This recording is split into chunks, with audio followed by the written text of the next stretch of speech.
আছেন তারা অবশ্যই আমাকে জানাতে হেল্প করবেন। হ্যাঁ, সূর্যটা কিন্তু বেশ দারুণ ছিল, বিকজ মেঘের ভিতর ছিল তো ভালো লাগছিল দেখতে। ফ্রেন্ড হঠাৎ করে সারপ্রাইজলি আমাকে নিয়ে আসলো। আশা করি ভিডিওটা দেখে বুঝতে পারছেন যে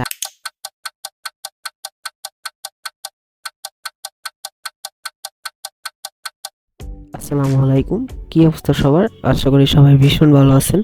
welcome to my YouTube channel. ধন্যবাদ সকলকে আমার ইউটিউব চ্যানেলের ভিডিওটি দেখার জন্য। আশা করি আপনারা বুঝতে পারছেন যে এটা একটা ব্লগ চ্যানেল, আর ব্লগ ভিডিও আপনাদের অনেকেরই পছন্দ হবে আশা করি, বিশেষ করে এই ভিডিওটা।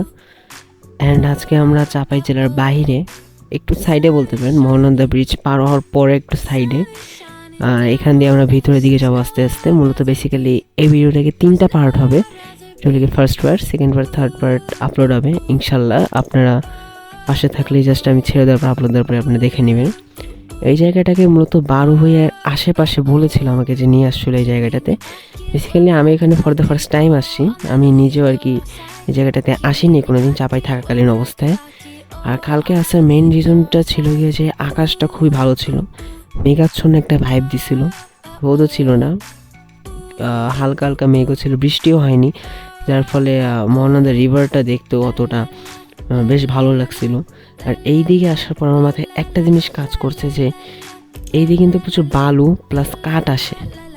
মানে এই দিকে এত কাঠ কিভাবে আসে, কোত্থেকে আসে আমার জানার খুবই কিউরিসিটি। বাট এই দিকে আসলে একটা ভাইব আসে, গ্রাম না ঠিক বলতে পারেন, শহরের সাইডের একটা ভাইব আসে এই দিকে আসলে। আর কালকে যে বিষয়টা ছিল যে আমি নিজেও জানতাম না আসলে কোথায় যাব। আমার এক ফ্রেন্ড হঠাৎ করে সারপ্রাইজলি আমাকে নিয়ে আসলো। আশা করি ভিডিওটা দেখে বুঝতে পারছেন যে আকাশটা কেমন ছিল, বেশ দারুণ ছিল আকাশটা ঘোরার জন্য কালকে ওয়েদার। আর এই দিকে আসলাম for the first time, because আমি ঘুরি নেই। আর এই দিকটা হয় কি যে সাইডের এলাকা, তো এই দিক দিয়ে অনেক সময় মালবাহী ট্রাক যেমন দেখতে পারলেন একটা মালবাহী ট্রাক আসা যাওয়া করে অনেক সময়, যার ফলে অনেকটা রিস্কি রোডও বলতে পারেন। বিকজ আপনি যদি অসাবধানতার অবলম্বন করে আপনি রাস্তা পার হন বা কোথাও যান, আপনার অঘটন বা অ্যাক্সিডেন্ট হয়ে যাইতেই পারে। এটা আপনাদের নিজেদের কেয়ারফুল থাকতে হবে যাতে আপনাদের কোনো বিপদ আপদ না হয়। অ্যান্ড এই দিকের অঞ্চল খরা প্রবণ অঞ্চল, প্রচুর গরম পড়ে প্রচুর, বাট কালকে অতটা গরম লাগে না বিকজ মেঘাচ্ছন্ন ছিল। আর গাছও প্রচুর থাকার কারণে গরমের তাপমাত্রাটা আমার কাছে কালকে একটু তুলনামূলক কম লাগছে। আর গাছ থাকার পর আর কি যেটা হয় যে ওয়েদারটা অনেক সুন্দর হয় দেখতে, বেশ ভালো লাগে।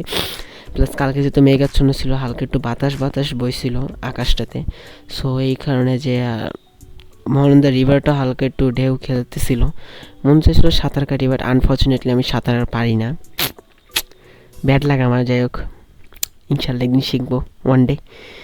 আর বুঝতেই পারছেন চিত্র দেখে যে কীভাবে এত কাঠ আসে এই দিয়ে। আমার আসলে কোশ্চেন, এত কাঠ কীভাবে আসে, কেমনে আসে? কেউ জানা থাকলে ভাই বলবেন কিন্তু আমাকে, হ্যাঁ, বলতে কিন্তু ভুলবেন না। আমি আপনাদের ভাইয়ের মতোই করে বলে দেবেন, বিকজ আমার জানা নেই। আর আপনারা যারা আছেন তারা অবশ্যই আমাকে জানাতে হেল্প করবেন। হ্যাঁ, সূর্যটা কিন্তু বেশ দারুণ ছিল, বিকজ মেঘের ভিতর ছিল তো ভালো লাগছিল দেখতে।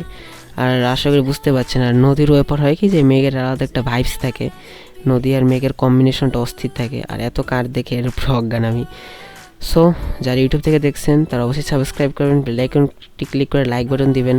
আর যারা ফেসবুক থেকে দেখছেন তারা অবশ্যই ফলো দিয়ে পাশে থাকবেন, নেক্সট ভিডিওর জন্য অপেক্ষা করবেন। That's all for today. আল্লাহ হাফেজ। আর হ্যাঁ, লাস্টে একটা সিনেমাটোগ্রাফি থাকবে, ওইটা দেখে শেষ হবে। আল্লাহ হাফেজ।